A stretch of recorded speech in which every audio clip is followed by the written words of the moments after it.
أعوذ بالله من الشيطان اللعين الرجيم. بسم الله الرحمن الرحيم. الحمد لله رب العالمين، وبه نستعين وهو المعين، والصلاة والسلام على سيد الأنبياء والمرسلين، سيدنا ونبينا وشفيع ذنوبنا والطبيب قلوبنا، وبالقاسم محمد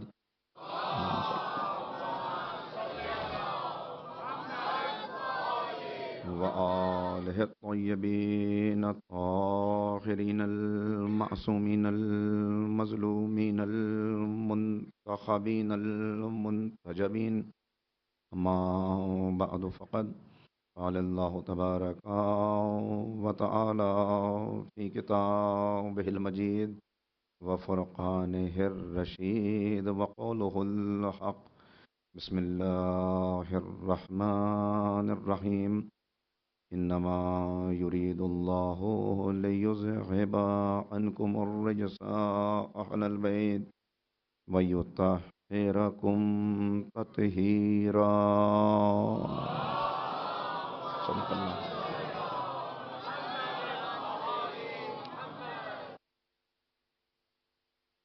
حاضرین مجلس، عظمت اہل بیت کے عنوان سے فکر و بحث کا سلسلہ جاری ہے، اور کل تک جو باتیں میں نے آپ کی خدمت میں گزارش کی، اس کا مغز اور ماحصل اگر چند جملوں میں دہرایا جائے تو بات کچھ یوں ہوگی کہ میں نے آپ کے سامنے عرض کیا کہ بعد پیغمبر جو نظام ہدایت، الہی نظام ہدایت تھا، اگر اس سے زندہ تعلق باقی رہ جاتا تو پھر آج عالم اسلام کی کچھ اور ہی صورتحال ہوتی.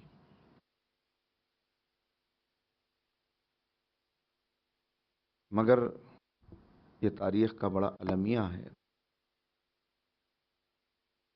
کہ جنہیں رب کائنات نے اتنی فضیلتیں عطا کی تھیں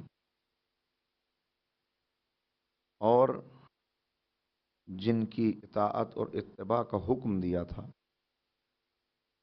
جن کی محبت اور مودت کو لازم قرار دیا تھا، جن کی ولایت کی بار بار دعوت دی گئی تھی،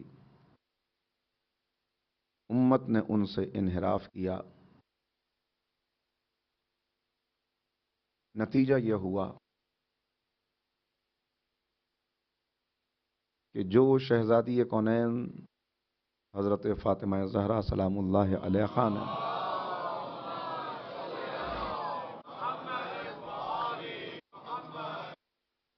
اپنے خطبے کے آخری جملوں میں خبر دی تھی، اور جو مرثیہ امیر المومنین نے پڑھا تھا، اور جو شکوہ امام حسن مجتبیٰ کا تھا، اور جو کچھ امام حسین نے بیان کیا تھا کہ یاد رکھو تم نے معصوم کو تنہا چھوڑا ہے، تو اب زمانہ ایسا آئے گا کہ فتنوں کی بارش ہوگی، ظالم حکمراں تم پہ مسلط کیے جائیں گے، تم دعائیں کرو گے مگر تمہاری دعاؤں میں اثر نہیں ہوگا، ہمارے جانے کے بعد تم ہمیں یاد کرو گے، ہمیں کھونے کے بعد تمہیں احساس ہوگا کہ ہم نے کتنا بڑا نقصان کیا، ہم نے کتنے خسارے کا سودا کیا. ورنہ میں نے آپ کی خدمت میں عرض کیا کہ اعتراف دشمن بھی اس بات کا کر رہا تھا. 3 چیزیں تھیں کہ جن کا ہمیشہ اعتراف ہوا: ایک علم، دوسرے عدل، تیسرے تقوی. کہ ان کا علم، ان کا عدل اور ان کا تقوی یہ بے مثل ہے، اس کا اعتراف سب کرتے ہوئے نظر آئے. لیکن جو اعتراف زبان سے کیا تھا، اگر یہی اعتراف عمل سے کیا ہوتا، عمل سے یہ اعتراف کیا ہوتا، تو آج اس زمین پر عدل و انصاف کا نظام قائم ہو چکا ہوتا. لیکن یہ امید دلا دی گئی کہ ہمارے چاہنے والوں مایوس نہ ہونا. بہتا ہوا خون دیکھ کر، گرتے ہوئے لاشیں دیکھ کر، کٹتے ہوئے اعضا دیکھ کر، ظلم و ستم کو بڑھتا ہوا دیکھ کر مایوس نہ ہونا، اس لیے کہ بالآخر ایک دن ایسا آئے گا کہ حق غالب آ کے رہے گا، ظلم کا خاتمہ ہوگا. یملأ الارض قسطا وعدلا کما ملئت ظلما وجورا. اور ظلم و جور سے بھری ہوئی دنیا ایک دن عدل و انصاف سے بھر جائے گی. کوئی گھر کچا یا پکا ایسا نہ ہوگا جہاں اسلام کی روشنی نہ پہنچے. انشاءاللہ وہ وقت آئے گا کہ ہماری آنکھیں منور ہوں گی، ہماری آنکھیں ٹھنڈی ہوں گی. مگر دعا یہ ہے کہ جب وہ وقت آئے تو ہم امام کے سچے ناصر اور امام کے دست و بازو قرار پائیں. اس دعا کی قبولیت کے لیے ایک مل کے صلوات.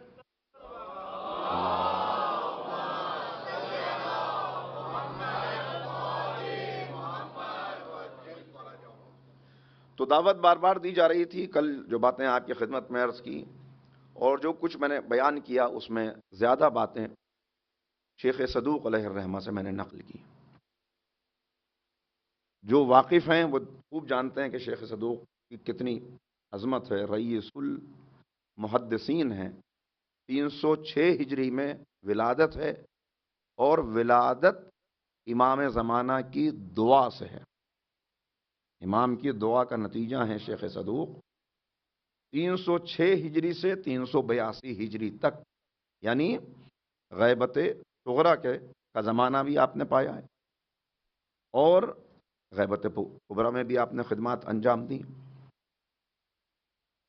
جو کچھ آپ نے بیان کیا، ہمیں جاننا چاہیے کہ ان علماء کی خدمات کیا ہیں اور ان کا پیش خدا اور پیش اہل بیت رتبہ کیا ہے. جب سیلاب آیا تھا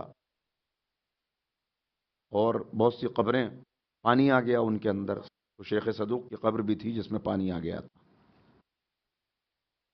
اس وقت جب قبروں کی مرمت کی گئی تو اس وقت دیکھا کہ بالکل ایسے شیخ صدوق کا جنازہ ہے، شیخ صدوق کی میت ہے، جیسے ابھی کچھ دیر پہلے سوئے ہوں.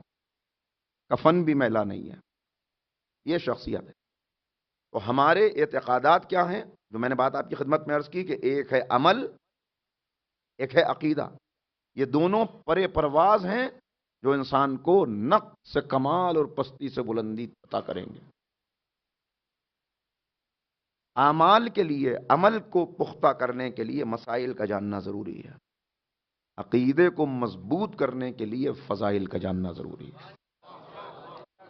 لہذا فضائل اور مسائل دونوں کا بیان ہمیں شیخ صدوق کے یہاں ملے گا، جن کی کچھ باتیں جن میں سے میں نے آپ کی خدمت میں عرض کی.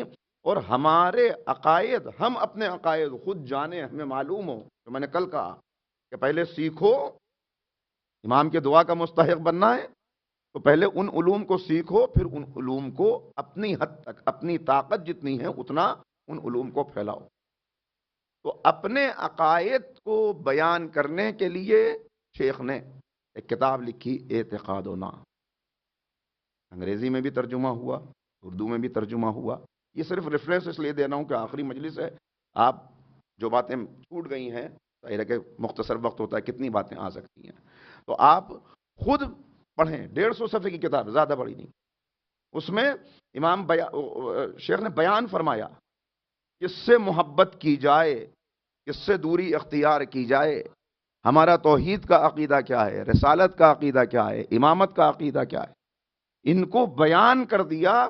اور پھر ایک واقعی مومن اگر خود اپنی قدر و قیمت جان لے کہ وہ کیا ہے، ایک مومن کیا ہے، اگر خود اسے اپنی قدر و قیمت کا اندازہ ہو جائے تو کبھی اہل بیت کی تعلیمات کے خلاف کوئی قدم نہ اٹھائے، کبھی قدم نہ اٹھائے کہ کیا ہیں آخر ہم.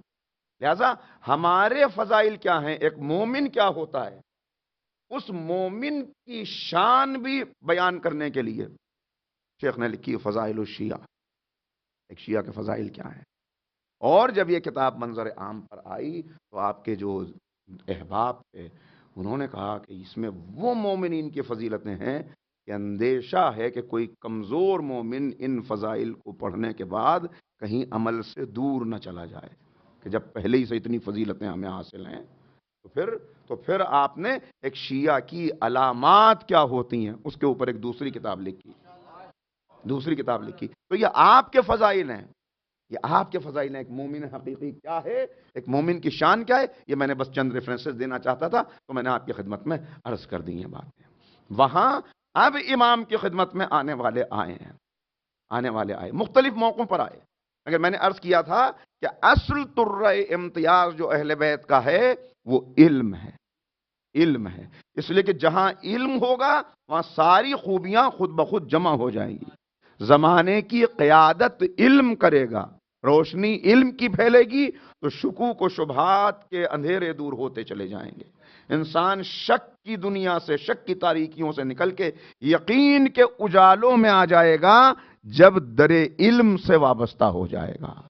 چنانچہ امام فرما رہے ہیں آنے والے آئے ہیں، بطری ہیں. یہ بھی شیخ صدوق کی روایت ہے، مگر میں مختصراً جلدی 2-3 حوالے کہ کیا ہے اہل بیت کے فضائل، کیا ہے اہل بیت کی عظمت، اور کیسے ان سے زندہ تعلق پیدا ہو جائے تاکہ ہم نجات کی راہ پر بڑھتے چلے جائیں. آنے والے آئے بطری کسے کہتے ہیں، تفصیل کا موقع نہیں ہے، صرف اتنا آپ کی خدمت میں کہ بعض ایسے افراد تھے جو اہل بیت کی خدمت میں آتے تھے تو قسم کھا کے کہتے تھے کہ ہم آپ سے محبت کرتے ہیں، ہم آپ سے بے پناہ محبت کرتے ہیں. اور جب مخالفین کے پاس جاتے تھے تو ان سے کہتے تھے کہ ہم محبت کرتے ہیں. یعنی ان کے ساتھ بھی اور ان کے ساتھ بھی. ان کو کہا گیا یہ جناب زید شہید کا دیا ہوا لفظ ہے. ان کو بطری. دیکھیے میں زیادہ بات کو پھیلا نہیں سکتا، لیکن ایک لفظ آپ نے سنا ہے سورہ کوثر کی تلاوت کرتے ہوئے، سورہ کوثر پہ مجلسیں سنتے ہوئے آپ نے لفظ سنا ہے ابتر. ابتر اگر ذہن میں رہے تو بطری سمجھ میں آ جائے گا. جن کا عقیدہ ناقص ہو، سمجھ گئے، جن کا عقیدہ ناقص ہو تو جناب زید کے سامنے آ کر امام موجود ہیں، امام محمد باقر علیہ الصلوۃ والسلام،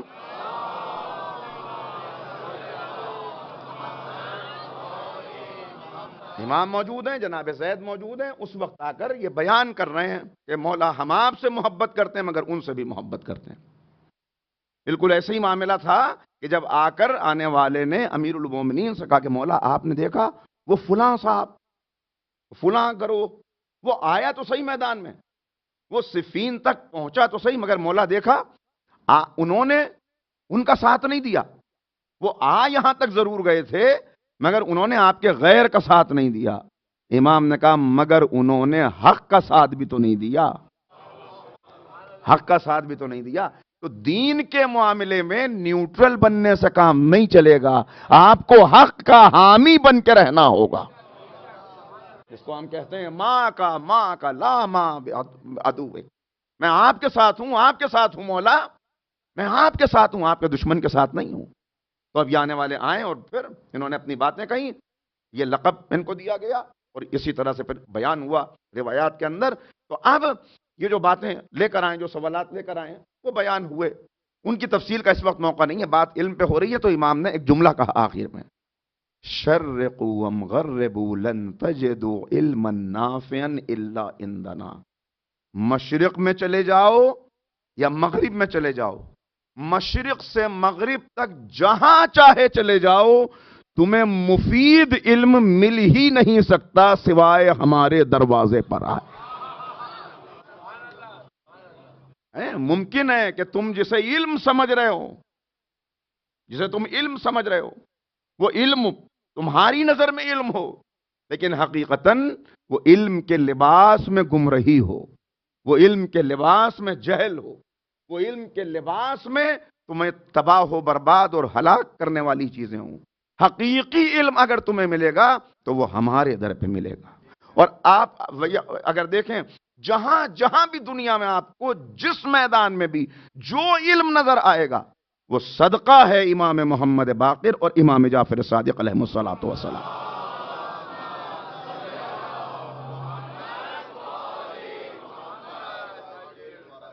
ہر علم صدقہ انہی ہستیوں کا ہے. اس پہ اس وقت بات نہیں کرنی، لیکن عرض اس لیے کر دیا کہ پتہ چل جائے. پھر ایک دوسرے موقع کے اوپر نام لیا تھا جناب جابر جعفی. جابر سے گفتگو ہو رہی ہے امام کی، اور امام جابر سے کہہ رہے ہیں کہ سنو،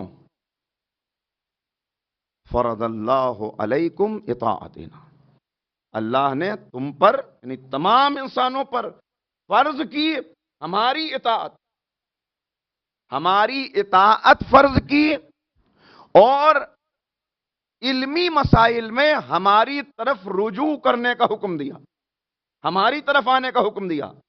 فَاسْأَلُوا أَهْلَ الذِّكْرِ إِن كُنتُمْ لَا تَعْلَمُونَ. جو نہیں جانتے تو سوال کرو اہل ذکر سے، سوال کرو اہل علم سے. لہذا ہماری طرف آنے کا، تو پہلی بات کہی کہ اطاعت ہماری، دوسری بات کہی کہ معاملات میں علمی مسائل میں رجوع ہماری طرف، اور تیسری بات امام نے کہی کہ اللہ نے گویا حکم دیا، دعوت دی کہ ہمارے سامنے تسلیم ہو جاؤ، اطاعت ہماری کرو، مسائل ہم سے پوچھو، تسلیم ہمارے سامنے ہو جاؤ. اور پھر امام نے کہا کہ کوئی ایسا شخص جو اپنے دل میں یہ خیال بھی لائے، جو اپنے دل میں یہ خیال بھی لائے کہ مجھے اہل بیت سے پوچھنے کی کیا ضرورت ہے، مجھے ان سے پوچھنے کی کیا ضرورت ہے، تو امام فرما رہے ہیں ایسا شخص مشرک ہے. ایسا شخص مشرک ہے. کیوں؟ اس پہ بھی غور کیجیے گا. کیوں؟ اس لیے کہ اہل بیت کا علم کون سا علم ہے؟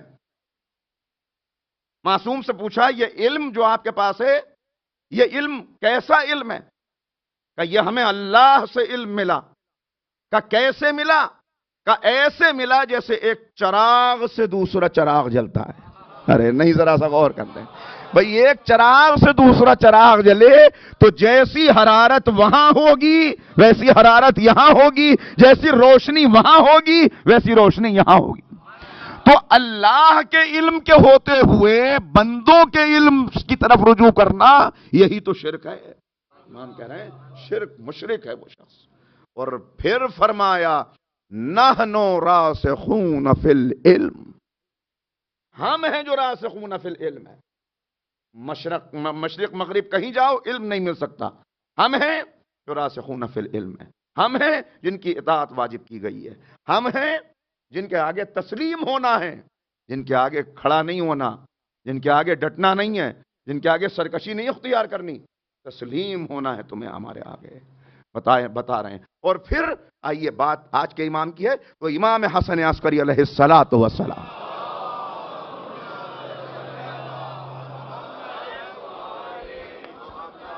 ایک روایت کل نامکمل رہ گئی کہ امام کی خدمت میں ابو ہاشم آئے. ابو ہاشم جعفری امام کی خدمت میں آئے اور کیا کہا امام کے سامنے آ کر کہ مولا یہ وارثین علم کون ہیں؟ ان کے لیے کہا کہ ہم نے کتاب کی وراثت عطا کی، یہ کون ہے؟ امام نے کہا یہ ہم ہیں، یہ ہم ہیں محمد و آل محمد. تو یہ سننا تھا. دیکھیں میں نے عرض کیا تھا کہ ایس روایات جو سینہ در سینہ چلی آ رہی تھیں، ایسا گرد و غبار تھا، ایسے پردے ڈالے گئے تھے کہ وہاں آ کر اپنے بھی بعض مرتبہ پوچھتے تھے کہ مولا اس سے کیا مراد ہے، اس سے پردے ڈال دیے جاتے تھے. تو جیسے انہوں نے سنا کہ یہ ہستیاں ہیں یا کچھ اس انداز سے امام نے بیان کیا کہ ان کی آنکھوں سے زاروں قطار آنسو بہنے لگے، اور دل میں یہ خیال پیدا ہوا کہ یہ کتنی عظیم ہستیاں ہیں کہ جنہیں اللہ نے کتاب کا وارث قرار دیا ہے۔ بس فوراً امام نے کہا، اے ابو ہاشم، تمہارے دل میں جو خیال پیدا ہوا ہمارا درجہ اس سے کہیں زیادہ بلند ہے، اس سے کہیں زیادہ بلند ہے۔ بس اے ابو ہاشم، دیکھیے کہہ رہے ہیں ان سے اور بات پہنچ رہی ہے ہم تک، ایسا لگ رہا ہے امام ہم سے مخاطب ہیں کہ بس تم شکر ادا کرو کہ اللہ نے تمہیں حبل اللہ سے وابستہ کر دیا۔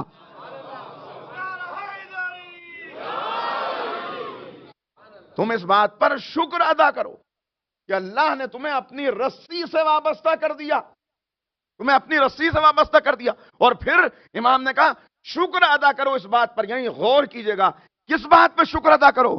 اس بات پہ شکر ادا کرو کہ میدان محشر میں کیسے بلایا جائے گا؟ یوم ندعو کل اناس بامامہم، کہ جب سب کو اپنے اپنے امام کے ساتھ بلایا جائے گا تو اے ہمارے چاہنے والوں اس بات پہ شکر ادا کرو کہ تم ہمارے ساتھ میدان محشر میں پہنچو گے۔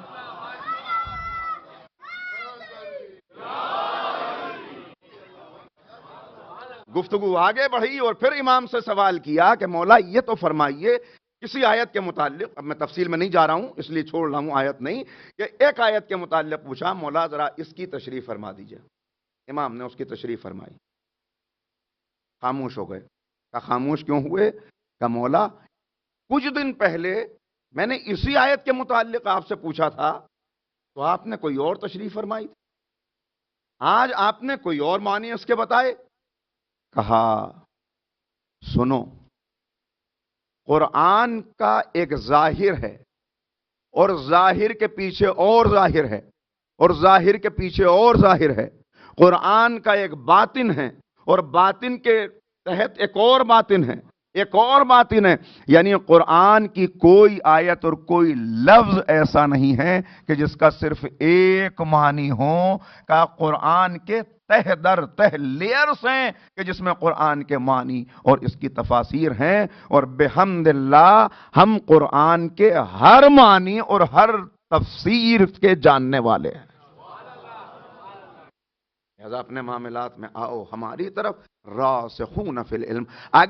اگر قیادت علم کے ہاتھوں میں آ جاتی، غور کیجئے گا، یہی تو وجہ تھی کہ بار بار جب ممبر سے پیغمبر خطاب کرتے تھے اور کبھی مسجد کے دروازے سے علم کے دروازے کو آتے ہوئے دیکھتے تھے،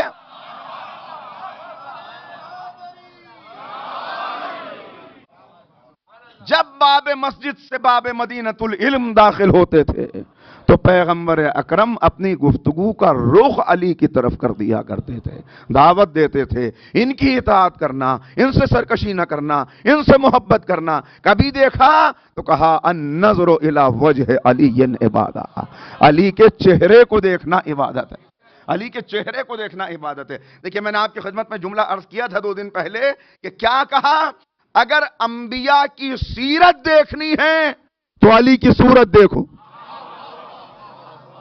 انبیاء کی سیرت دیکھنی ہے تو علی کی صورت دیکھو۔ اب کیا فرمایا؟ علی کے چہرے کو دیکھو، کیونکہ علی کے چہرے کو دیکھنا عبادت ہے، علی کے چہرے کو دیکھنا عبادت ہے۔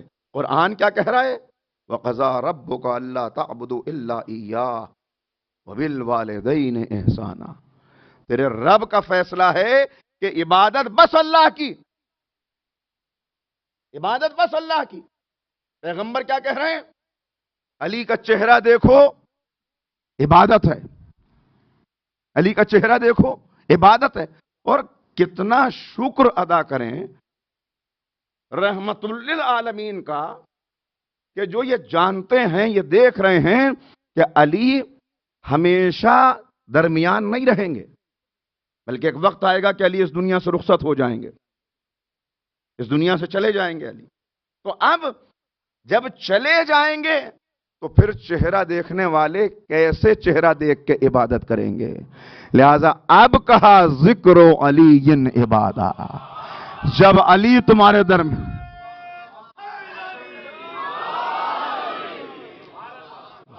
جب علی تمہارے درمیان نہ رہیں تو علی کا ذکر کر کے عبادت کا ثواب حاصل کرنا، اپنی مجلسوں کو ذکر علی سے زینت دینا تاکہ عبادت کا ثواب حاصل ہوتا رہے۔ یا رسول اللہ، ہم ذکر کریں گے اور ہر حال میں کریں گے، ہماری تاریخ یہ رہے گی کہ انشاءاللہ اگر موقع آیا تو دار کی بلندی سے بھی ذکر کریں گے، زیر خنجر بھی ذکر کریں گے، آگ کے شعلوں میں بھی ذکر کریں گے، آوارہ وطن ہو کے بھی ذکر کریں گے۔ لیکن کبھی موقع ایسا ہوگا کہ ذکر کرنا ہر ایک کے لیے ممکن نہ ہوگا، چہرہ دیکھنا ممکن نہ تھا، ذکر کرنا بھی ممکن نہ رہے گا۔ کہ حب علی عبادہ، علی سے محبت کرتے رہنا عبادت کا ثواب حاصل۔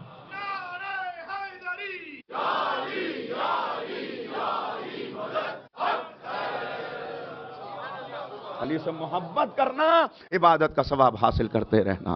عزیزو، یہ غور کرنے کی ضرورت ہے، کیوں آخر پیغمبر یہ فرما رہے ہیں کہ ان کا چہرہ دیکھنا عبادت، ان کا ذکر کرنا عبادت، ان سے محبت کرنا عبادت۔ پھر امام حسن عسکری علیہ السلام کی ایک حدیث سناتا ہوا آگے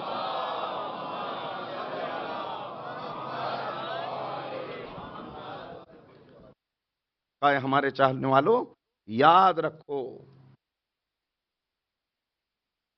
الفقر معنا خیر من الغناء مع عدونا، ہمارے ساتھ رہتے ہوئے فقر و فاقے کی زندگی گزارنا یہ کہیں افضل ہے اس سے کہ ہمارے دشمن کے ساتھ رہ کر دولت مندی اور غنا کی زندگی گزارو۔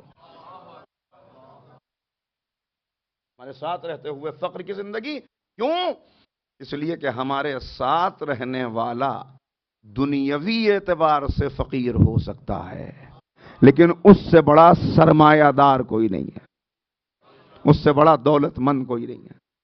تو امام دعوت دے رہے ہیں، اب ذرا سا متوجہ کرو آپ کو کہ کیوں آخر مولا کائنات کی طرف بلایا جا رہا ہے اس انداز سے۔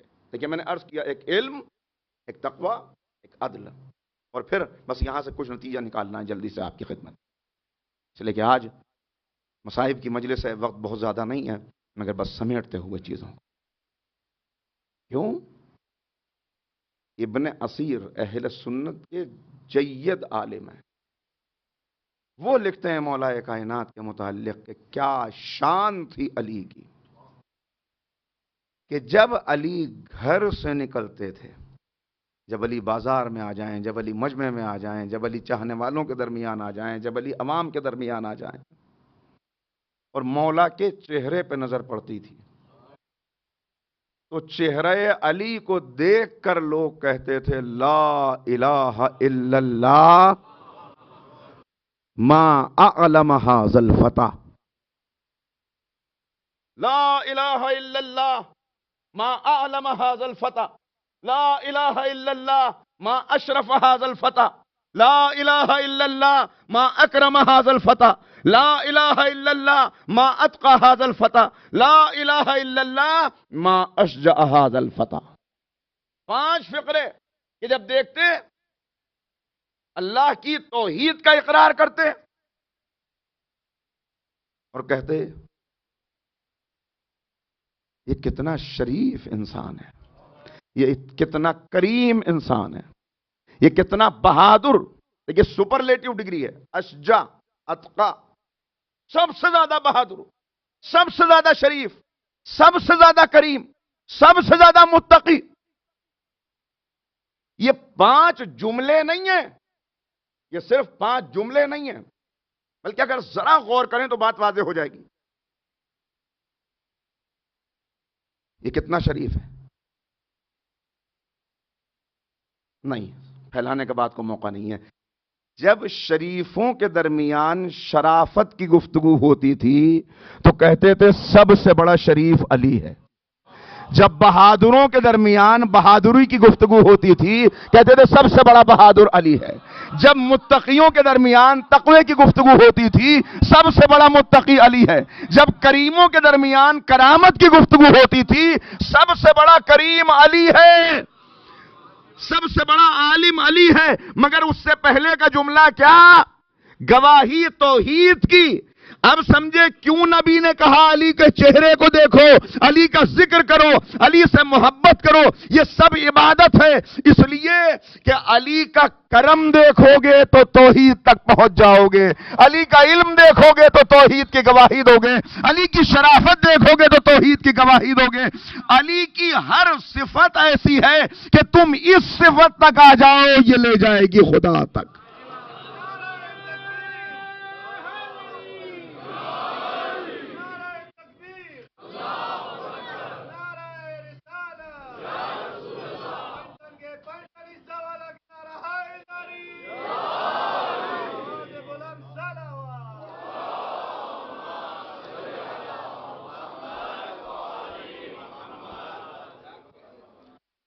اسی لیے بار بار دعوت فکر دی جا رہی ہے، بار بار کہا جا رہا ہے دیکھو ان سے عملی وابستگی اختیار کر لو، ان سے زندہ تعلق پیدا کر لو، زبانی تعلق نہیں۔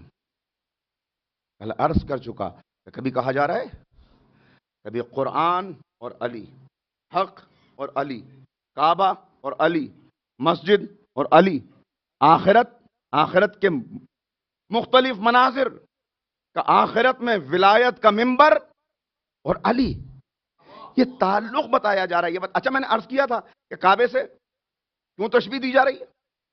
اس لیے کہ کعبہ کہیں نہیں جائے گا، کعبہ کہیں نہیں جائے گا، جسے شرف چاہیے وہ کعبے تک آئے گا۔ علی بھی کہیں نہیں جائیں گے، جسے ہلاکت سے بچنا ہو وہ علی تک آئے گا، جسے علم چاہیے وہ علی تک آئے گا، جسے تقوی چاہیے وہ علی تک آئے گا۔ نہیں، اگر شب ہجرت کو سامنے رکھیں تو جسے اللہ کی رضا چاہیے وہ علی تک آئے گا۔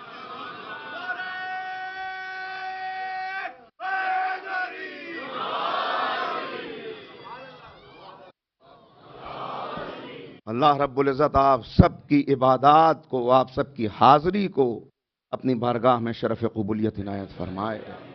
میرے لیے یہ فخر کا مقام ہے، شکر کا مقام ہے کہ آپ جیسے سامعین کے سامنے کچھ بیان کرنے کا موقع مل جاتا ہے۔ اللہ تعالیٰ میری زبان سے نکلے ہوئے ان لفظوں کو پہلے خود مجھے قبول کرنے کی اور پھر ہر سننے والے کو اس پہ عمل کرنے کی توفیق عنایت فرمائے۔ عزیزو، آسان مرحلے نہیں ہیں، لیکن بس انسان غور کرتا چلا جائے۔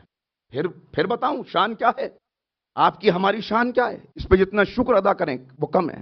میں نے بھی کیا عرض کیا، قبلہ مولانا جواد صاحب تشریف فرما ہے یہاں پر، یہ آپ کے سال بھر اس منبر سے خدمت اہل بیت کرتے رہتے ہیں، وہ پیغام پہنچاتے رہتے ہیں۔ ان کی توفیقات میں اضافے کے لیے، صحت کے لیے، طول عمر کے لیے مل کے ایک صلوات پڑھیں محمد والے۔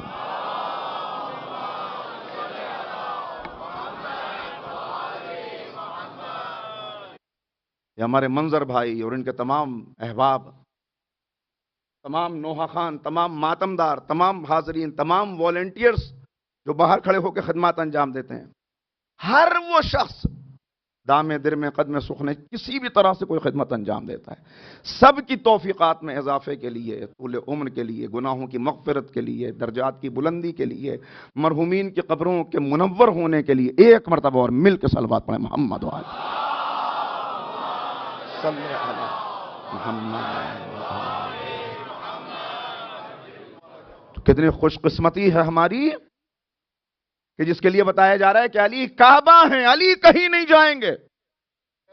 مگر اے ہمارے چاہنے والوں، تم پریشان نہ ہونا، جب تمہاری روح کے قبض ہونے کا وقت آئے گا تب علی آ جائیں گے، جب تمہاری قبر میں تاریکی کا مرحلہ ہوگا تب علی آ جائیں گے، جب پل صراط کی مشکل ہوگی تب علی آ جائیں گے، جب سب میدان محشر میں پیاسے ہوں گے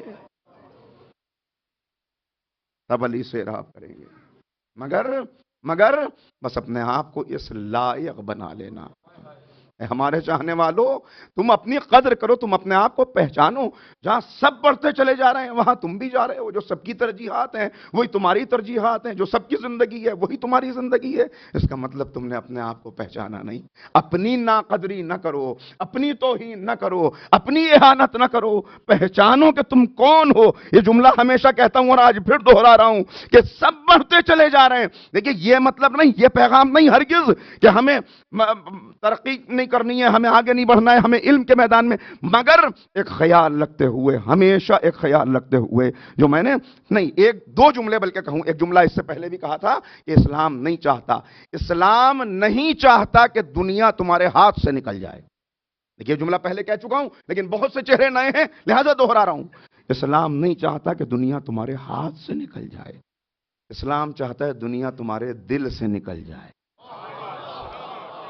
اسلام چاہتا ہے دنیا تمہارے دل سے نکل جائے. اب جملہ کہوں، ہاتھ سے دنیا نکل جائے تو انسان فقیر ہو جاتا ہے، دل سے دنیا نکل جائے تو ولی ہو جاتا ہے.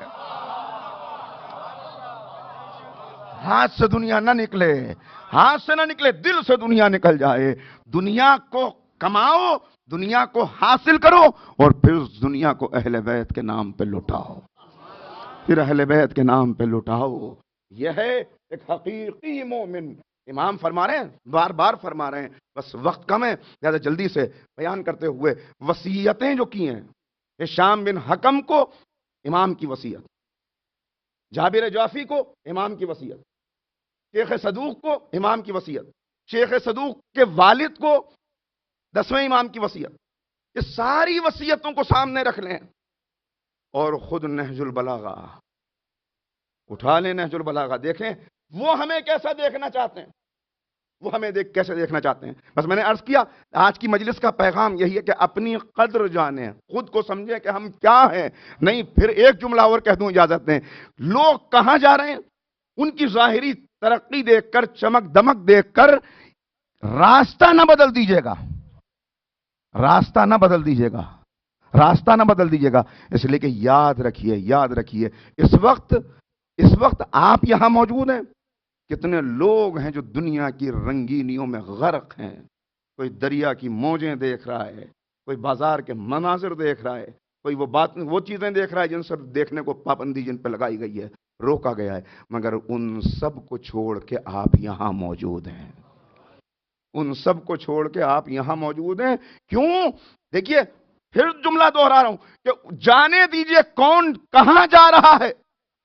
اس لیے کہ وہ پھسل گئے، وہ گر گئے، سنبھالنے کی کوشش ہر ایک کو کیجئے، مگر یہ یاد رکھیے آپ اور ہیں، وہ اور ہیں، وہ سب دعائے فاطمہ نہیں ہیں، آپ دعائے فاطمہ زہرا.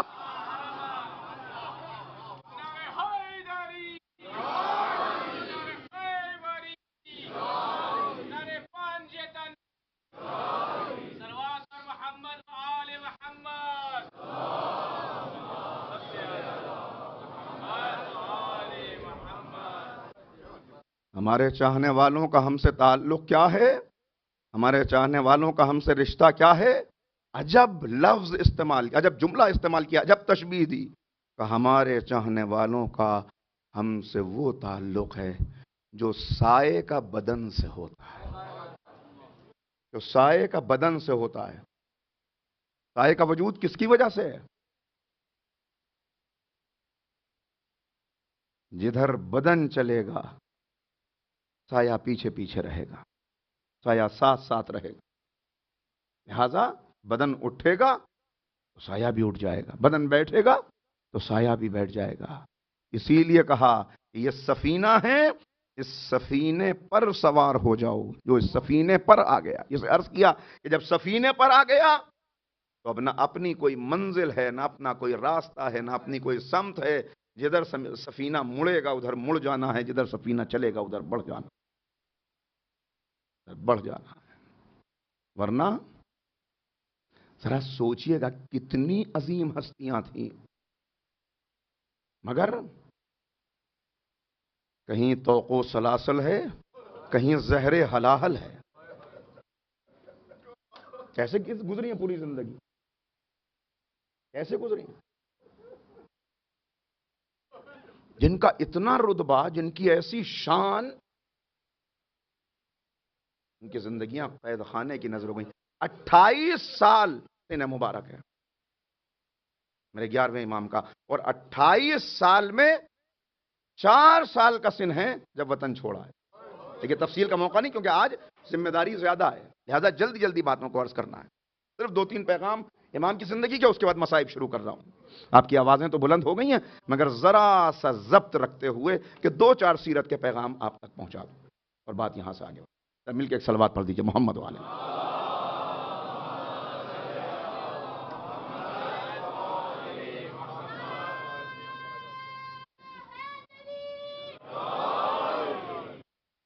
4 سال کا سن ہے جب نانا کا وطن چھوڑا دیا گیا.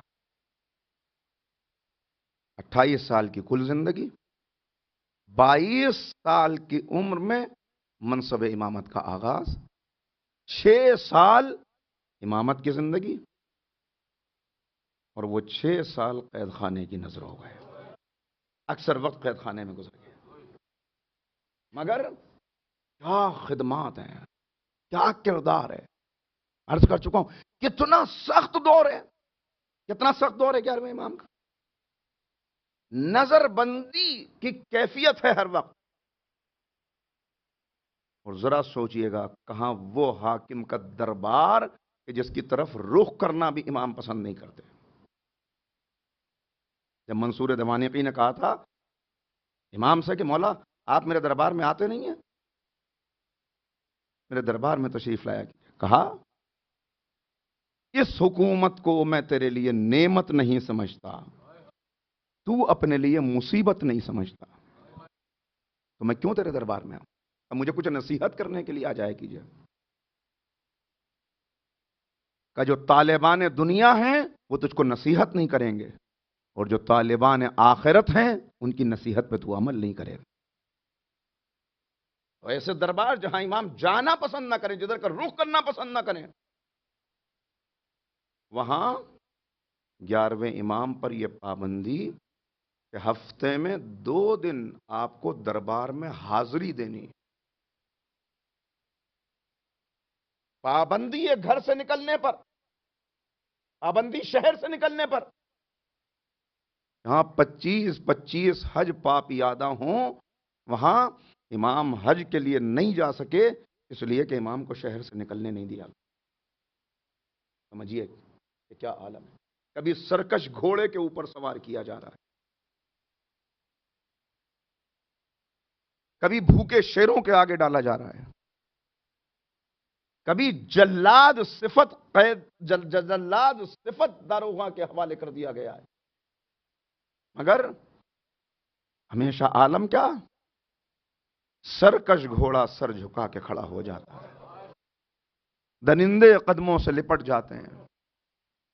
جس داروغہ کو معین کیا جاتا ہے وہ کہتا ہے میں ان پہ کیا سختی کروں، پورا دن روزے میں گزر جاتا ہے، پوری رات مصلی پہ عبادت کرتے رہتے، کب سختی، کس بات کے لیے ان پہ سختی کروں. دل بدل رہے ہیں، کیفیتیں بدل رہی ہیں. مجبور ہے حکومت ایک قید خانے سے دوسرے قید خانے، ایک جلاد سے دوسرے جلاد کے حوالے کیے دے رہے ہیں. لیکن امام، بڑی ذمہ داریاں ہیں امام پر. کیا عالم ہے کہ بس یہ موقع ہوتا تھا کہ جب لوگ زیارت کر لیتے تھے، کب؟ جب امام اپنے بیت الشرف سے نکل کر دربار میں جاتے تھے، چونکہ مجبور کیا گیا توہین کے لیے کہ جب امام آئیں تو جو موجود ہیں ان کو بتایا جائے کہ دیکھو، جیسے اب آپ سمجھ سکتے ہیں جیسے ایک نعوذ باللہ ایک عام مجرم کے لیے کہا جاتا ہے کہ آ کے ہمارے سامنے حاضری دو، اس طرح یہ امام وقت ہے، حجت خدا ہے، جن کی وجہ سے یہ کائنات قائم ہے. سبب المتصل بین الارض والسماء، جو زمین و آسمان کے قیام کا باعث ہے، جس کی وجہ سے بارشیں ہو رہی ہیں، جس کی وجہ سے فصلیں اگ رہی ہیں، جس کی وجہ سے حیات کا سلسلہ جاری ہے، اس پر یہ ظلم کہ آپ کو ہر ہفتے حاضر ہونا. جب امام آتے تب لوگ چپ کے کھڑے ہو جاتے ہیں گلیوں کے اندر، دکانوں کے سامنے کہ امام آئیں گے، نظر ذرا سا بچے گی ظالموں کی، ہم اپنا سوال امام کے سامنے پیش کر دیں گے. ہم جا کے امام کو اپنے ہاتھ سے مس کر لیں گے، زیارت ہو جائے، کچھ نہ ہوگا، کم سے کم چہرہ دیکھ لیں گے امام۔ اور اس میں بھی کتنی مرتبہ ایسا ہوا کہ امام پیغام بھیجتے تھے کسی نہ کسی طریقے سے، خبردار ہمارے چاہنے والوں، اس مرتبہ مجھے نکلتے ہوئے دیکھو، میری سواری گزرے تو مجھے ہاتھ اٹھا کے سلام نہ کرنا، مجھے ہاتھ اٹھا کے سلام نہ کرنا، ورنہ تم کو گرفتار کر لیا جائے گا، جاسوس موجود ہیں۔ کیا عالم ہے، پیغام بھیجنا چاہ رہے ہیں، خط لکھنا چاہ رہے ہیں اپنے ایک چاہنے والے کو، تو غلام کہتا ہے کہ امام نے کس انداز سے خط لکھا کہ مجھے خبر نہیں تھی، امام نے ایک عصا مجھے دے کے کہا کہ یہ عصا میرے فلاں دوست تک پہنچا دو، چاہنے والے تک۔ وہ کہتا ہے میں عصا کو لے کے چلا، گھر ذرا دور تھا، میں جا رہا تھا، راستے میں جو میرا خچر تھا وہ اڑیل ہو گیا، اڑ گیا، وہ رک گیا، کہا کہ مجھے بے خیالی کے عالم میں اس کو آگے بڑھانا چاہتا، غصے میں وہ عصا مارا، کہا عصا مارنا تھا کہ عصا، اب جو مارا تو وہ عصا ٹوٹ گیا، اور اب میں نے دیکھا کہ یہ اصل میں عصا نہیں ہے، بلکہ یہ اندر سے کھوکھلا ہے جس میں امام کا خط رکھا ہوا ہے۔ مگر اس عالم میں امام جانتے ہیں کہ اب غیبت کا زمانہ آنے والا ہے، تو لاکھوں سلام اس امام پر۔ بس دو تین باتیں اور آپ کی خدمت میں عرض کروں گا، مگر کچھ اہم پیغامات ہیں جو بھائی رضا کرمانی صاحب کو دینے ہیں، اس کے بعد انشاءاللہ گفتگو جاری رہے گی۔ مل کے صلوات پڑھیں محمد و آل محمد۔ تو بس عزادارو، فخر کریں اس بات پر، شکر کریں اس بات پر کہ اللہ نے ہمیں ایسے رہبر عطا کیے کہ جنہوں نے کبھی ہمارا سر کہیں جھکنے نہیں دیا۔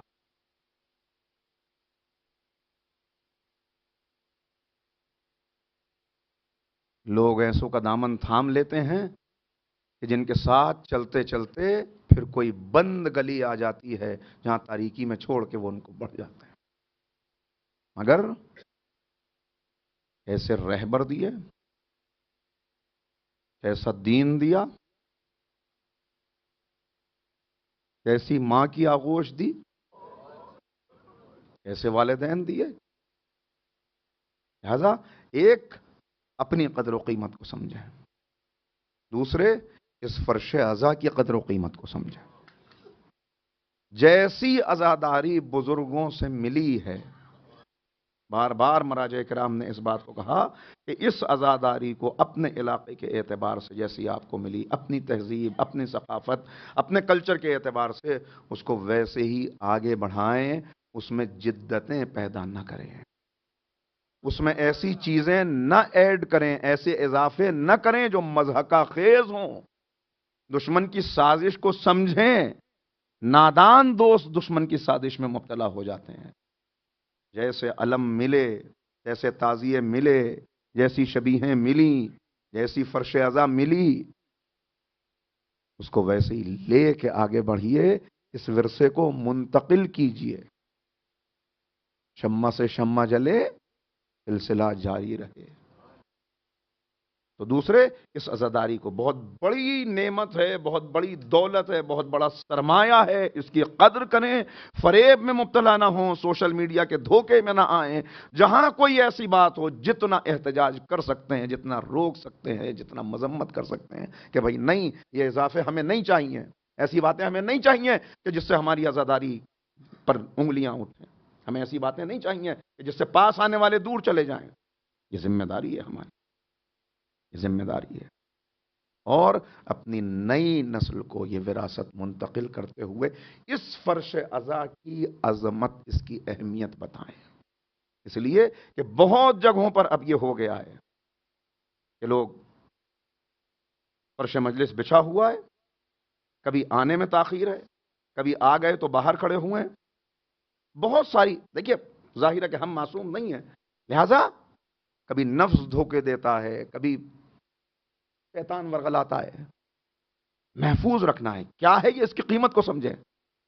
سر فرشتوں کے، جوش یاد آ گئے مجھے، سر فرشتوں کے یہاں آج بھی غم ہوتے ہیں۔ امام حسین کی تعریف کرتے ہوئے کہہ رہے ہیں کہ کیا ہے در حسین، کہ سر فرشتوں کے یہاں آج بھی غم ہوتے ہیں، ایسے انسان رسولوں میں بھی کم ہوتے ہیں، رسولوں میں بھی کم ہوتے ہیں۔ یہ حسین ابن علی ہیں۔ تو امام جاتے جاتے قید ہے، مگر قید میں بھی انتظام کر رہے ہیں کہ ہمارے چاہنے والے گمراہ نہ ہو جائیں۔ کیسی قید؟ جسے احمد بن اسحاق جو ہمارے راوی ہیں اصول کافی کے، بہت ساری روایات ان سے بیان کی گئی ہیں، وہ کہتے ہیں کہ جب میں امام سے کسی طرح، حالات نہیں تھے مگر کسی طرح میں امام تک پہنچنے میں کامیاب ہو گیا، تو پہلے اس قید خانے کو دیکھ کے میں رویا، اس لیے کہ ایک ایسا تنگ درہ تھا جہاں نہ کھڑے ہونا ممکن تھا نہ پیر پھیلا کے لیٹنا ممکن تھا۔ وہاں میرے امام نے 6 سال گزار دیے، اور وہاں کتنا خیال ہے امام کو آپ کا اور ہمارا۔ غیبت کا زمانہ آ رہا ہے، ہمارے چاہنے والے ہمیں نہیں دیکھیں گے تو کہیں ایسا نہ ہو ہر آواز پہ لبیک کہہ دیں، کہیں ایسا نہ ہو بہک جائیں، لہٰذا ایک بات کہی، کہتا ہے میں امام کی آواز سن کے رویا۔ امام نے کہا کئی مرتبہ زہر دیا جا چکا، اب ہم زیادہ دن تمہارے درمیان نہیں ہیں، بس ایک کام ہمارا کر دو، جتنی کتابیں ہمارے نام پر رائج ہیں وہ کسی طرح قید خانے میں پہنچا دو تاکہ ہم ان میں کریکشن کر دیں، ہم دیکھ لیں۔ امام کو وہ کتابیں پہنچائی گئیں، کتنی کتابیں تھیں فضل بن شازان کی جو امام تک پہنچی۔ امام نے دیکھا، کچھ کاٹا، کچھ صحیح کیا، مہر لگائی، اور پھر دعا دی کہ خدا فضل کرے فضل بن شازان پر کہ جس نے اتنی خدمت انجام دی ہے۔ یہ امام قید خانے کے اندر خدمت انجام دے رہے ہیں، اور پھر امام جانتے ہیں اب زمانہ غیبت آ رہا ہے، اب بہت بڑی آزمائش ہے، بہت بڑی آزمائش چاہنے والوں کی، لہذا اب امام فرما رہے ہیں دیکھو اب ہمارے بعد حجت خدا سے یوں ملاقات نہ ہوگی، لہذا اب یاد رکھنا وَمِنَ الْفُقَهَاءِ کہ ہمارے علم کے جاننے والوں میں جن کے اندر یہ 4 کوالٹیز پائے جائیں، صَائِنًا لِلنَّفْسِ حَافِظًا لِلدِّينِ مُخَالِفًا لِهَوَائِهِ مُطِيعًا لِأَمْرِ مولا، کہ یہ 4 کوالٹیز جن کے اندر ہوں، جو خواہشات نفس کی مخالفت کرتے ہوں، جو دین کی حفاظت کرتے ہوں، جو اطاعت گزار ہوں اپنے مولا کے امر کے، وَلِلْعَوَامِ أَن يُقَلِّدُوا، عوام پر واجب ہے کہ ان کی تقلید کریں، ان سے وابستہ ہو جائیں، ان سے اپنے مسائل میں رجوع کریں، بہک نہ جانا، گر نہ جانا، بکھر نہ جانا، اپنے مرکز سے دور نہ چلے جانا۔ یہ سارے پیغامات دیتے جا رہے ہیں، اور قید خانے کی زندگی میں اتنی بڑی خدمت، یہاں تک کہ وہ وقت آیا کہ ایسا زہر دیا گیا کہ اب امام جانتے ہیں اب اس کے بعد غلام کو بلایا، بعض نے لکھا کافور نام کا غلام ہے، بعض نے دوسروں کا نام لکھا، بلایا اور کہا دیکھو مجھے وہ زہر دیا جا چکا ہے کہ اب اس کے بعد میرا زندہ رہنا ممکن نہیں، اب واپسی کا وقت قریب آ گیا۔ راوی کہتا ہے میں نے دیکھا امام کا چہرہ زہر کے اثر سے زرد ہو گیا تھا، کہ میں بے چین تھا، اور عالم کیا تھا کہ زہر سے امام کہہ رہے ہیں میرا کلیجہ کٹ رہا ہے، میرے اعضاء کٹ رہے ہیں، بستر پہ کبھی ادھر کروٹ لیتے ہیں کبھی ادھر کروٹ لیتے ہیں، تڑپ رہے ہیں میرے امام، اور زہر کا اثر ہے، پیاس بہت لگتی ہے، پیاس، مگر کہاں لکھا کہ پانی پینا چاہتے ہیں مگر ہاتھوں میں راشا ہے، پیالہ پکڑا نہیں جاتا۔ راوی کہتا ہے اتنے میں نے دیکھا کہ قید خانے میں ایک 5 برس کا شہزادہ نہ جانے کہاں سے داخل ہوا، زلفیں سنہری، گریبان چاک، ارے میرا بابا آ کے بابا کے سینے پہ سر رکھ دیا، امام نے بیٹے کو پیار کیا، وصیتیں کی، اس کے بعد کہا میرے لال پانی پلا دو، پانی کا پیالہ لیا، بابا کو پانی پلایا۔ میں ہاتھوں کو جوڑ کے اتنا کہوں گا مولا آپ کو سینے پہ سر رکھنے کا موقع مل گیا، آپ کو بابا کے سینے پہ سر رکھنے کا موقع مل گیا، مگر ہائے سینے پہ سونے والی،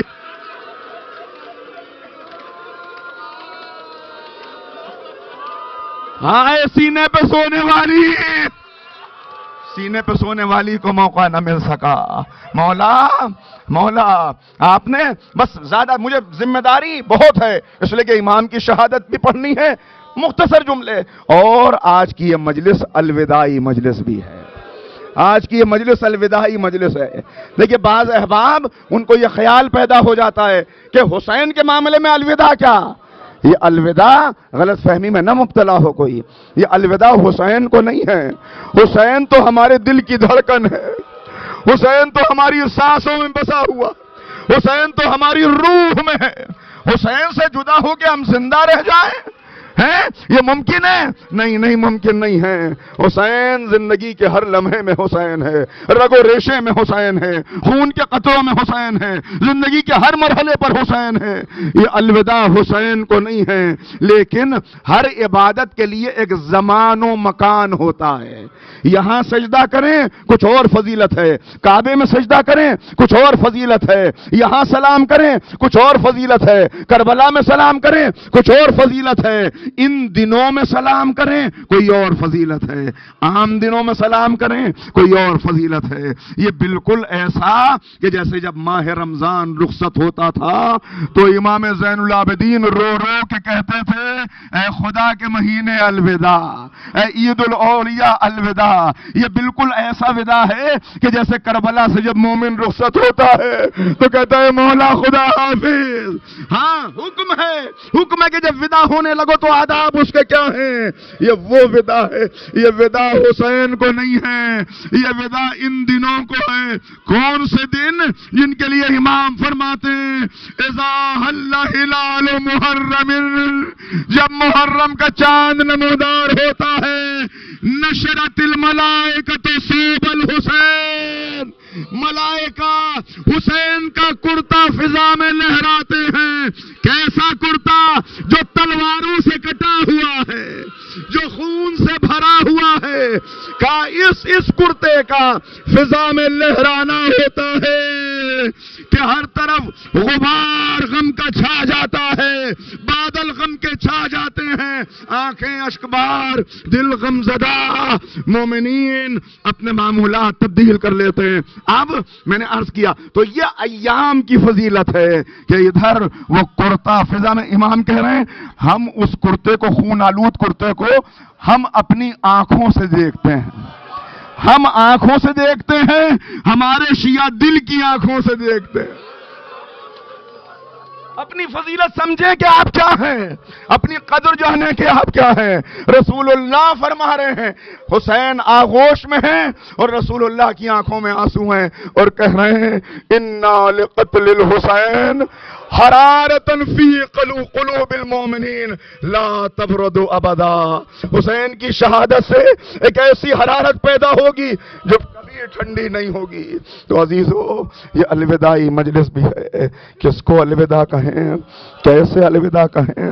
ہاں ادھر امام، وقت کا امام آج 2 پرسے لینے آیا ہے. اپنے بابا کا پرسا. کس بابا کا پرسا؟ بس بات کو تمام کروں. اے مولا اے امام زمانہ، آپ خوش قسمت ہیں کہ جب بابا کی روح جسم سے نکلی تو سر آپ کی آغوش میں تھا. جب امام حسن عسکری دنیا سے گئے سر بیٹے کی آغوش میں تھا. مولا ایک بات پوچھنا چاہتا ہوں، مولا رگیں کٹی ہوئی تو نہیں تھی، پلکیں زخمی تو نہیں تھی، ہونٹ سوکھے تو نہیں تھے، مگر ہائے سکینہ، بابا کا کٹا ہوا سر، بیٹی کا دامن. مولا آقا وقت آخر اللہ ان آوازوں پر رحمت نازل فرمائے. آپ کو کوئی غم نہ دے سوائے غم حسین کے. غم حسین نسلوں میں منتقل ہو، ایمان کی حرارت ملے، تقویٰ ملے، ہر نعمت ملے جسے پروردگار نے نعمت قرار دیا. مگر عزادارو سننا، امام سے کہوں اے امام زمانہ، آپ نے وقت رخصت بابا کو پانی پلا دیا. وقت رخصت بابا کو پانی پلا دیا. آپ ذرا دلوں پہ ہاتھ رکھو تو آپ کی خدمت میں ایک منظر بیان کروں. مولا آپ نے پانی تو پلا دیا، مگر کربلا میں ایک باپ بیٹے کے سرہانے کھڑا ہے، سید سجاد کا شانہ پکڑے ہوئے ہیں.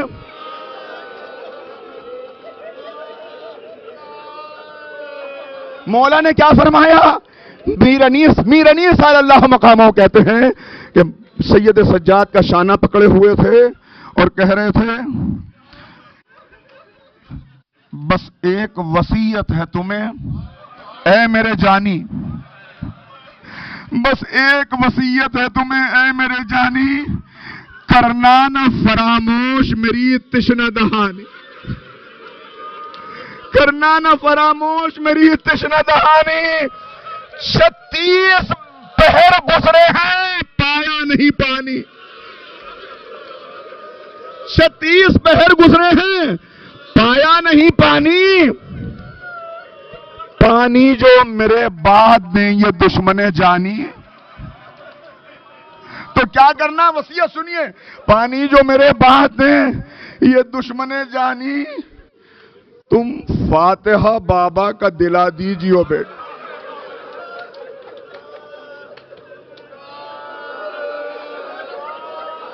تم فاتحہ بابا کا دلا دیجیو بیٹا، تھوڑا سا سکینہ کو پلا دیجیے بیٹا۔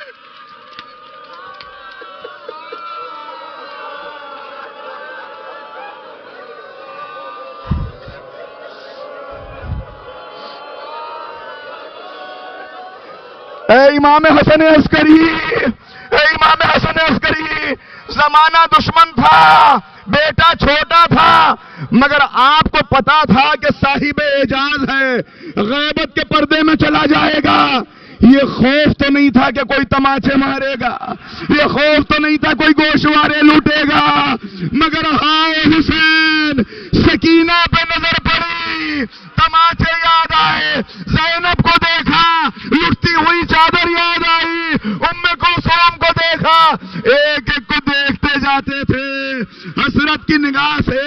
اور عزادارو سننا، جب خیمے سے نکلے تو بڑی حسرت سے اصحاب کے خیموں کو دیکھا، حبیب کا خیمہ خالی تھا، آواز دی یا ابطال الصفا و یا فرسان الحجا، کہاں ہو؟ میری آواز پہ لبیک کہتے تھے، آج میں پکارتا ہوں جواب نہیں دیتے۔ پھر ایک وصیت سید سجاد سے کی، ایک زینب سے کی، وقت تمام ہو رہا ہے۔ سید سجاد سے کیا کہا؟ اے میرے لال، جب قید سے چھٹ کے مدینے جانا، جو حسین کے سلام کی عظمت کو سمجھ جائے گی، ہمارے شیعوں کو سلام کہنا اور کہنا کہ جب کسی پردیسی کی موت کی خبر سنو تو میری غربت کا ماتم کرنا، اور جب کبھی ٹھنڈا پانی پیو تو میری پیاس کو یاد کرنا۔ انا قتیل الابرار، مجھے رلا رلا کے مارا گیا، مجھے رلا رلا کے مارا۔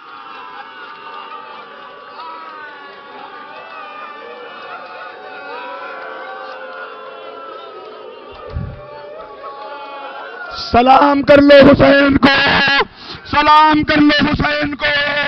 اب جو زندہ رہے گا اگلے برس پھر فرش مجلس پہ ہوگا اور رخصت ہو گیا۔ اے مولا، اگر ہم زندہ نہ رہیں، روحوں کو اجازت دلانا، ہماری روحوں کو فرش مجلس پہ آنے دینا۔ واہ غربتا، واہ حسینہ۔ بس آخری فقرے ہیں، سننا آزادارو، سننا آزادارو۔ ایک بات پوچھوں آپ سے، جب آپ کو 10 مہینے کی جدائی ہے نا، جب 10 مہینے کی جدائی آپ کو اتنا رلا رہی ہے تو زینب کا کیا حال ہوگا، جسے پتا ہے اب یہ تصویر پھر نہ ملے گی، اب یہ بھائی پھر نہ ملے گا۔ عجب عالم تھا زینب کا، مگر ایک وصیت کی کیا کہا؟ اے زینب مجھے بھول نہ جانا، اے بہن اب محشر کے میدان میں ملاقات ہوگی، مگر زینب مجھے بھول نہ جانا، نماز شب میں مجھے یاد رکھ۔ نماز شب میں مجھے یاد رکھنا، اور پھر سننا زدارو. بس 2-3 منٹ اور چاہتا ہوں، زیادہ ہو رہے ہیں مجھے معلوم ہے، مگر یہ منظر اور دیکھ لو. آئے میدان میں، مگر اس سے پہلے جب میدان کی طرف چل رہے تھے تو بہن کی آواز آئی. کیا کہا؟ بھیا میری ایک تمنا پوری کر دے.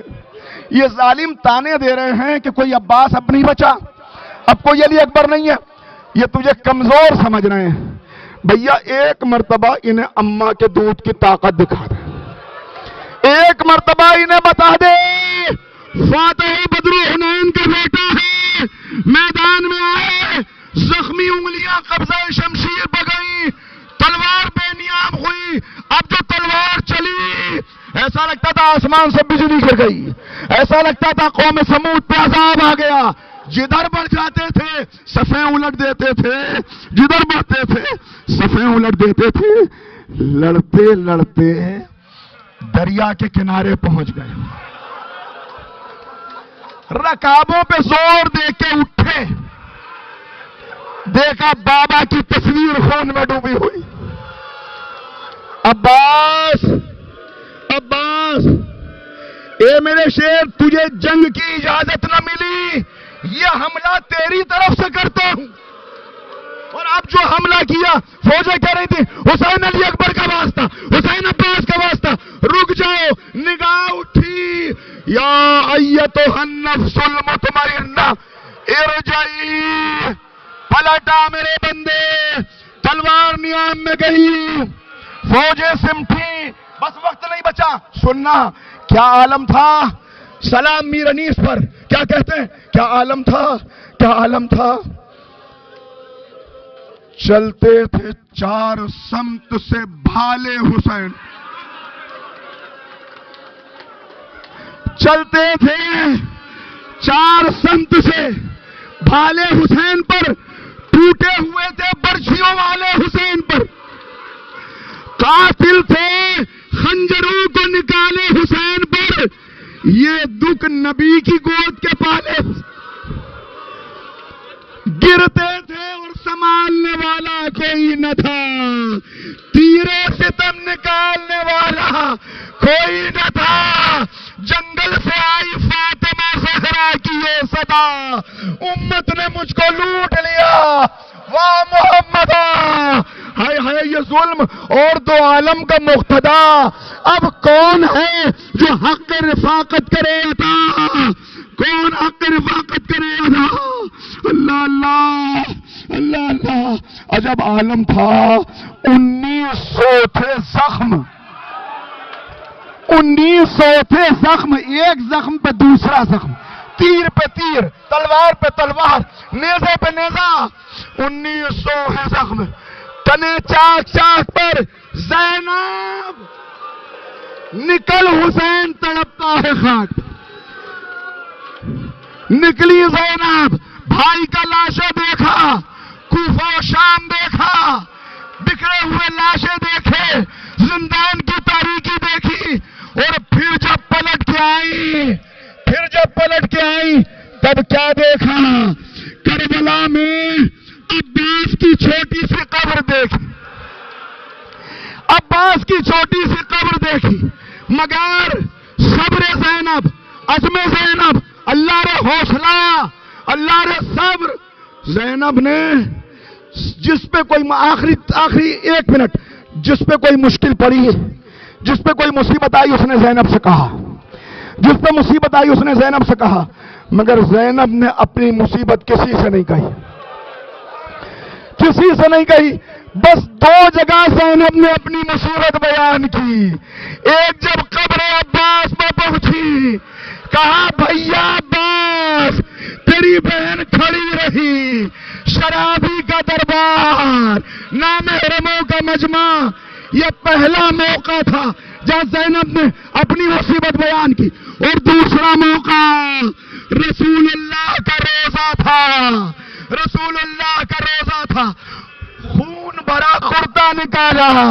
اے نانا، یہ آپ کے حسین کا کرتا ہے. نانا، کسی نے تلوار ماری، کسی نے نیزہ مارا.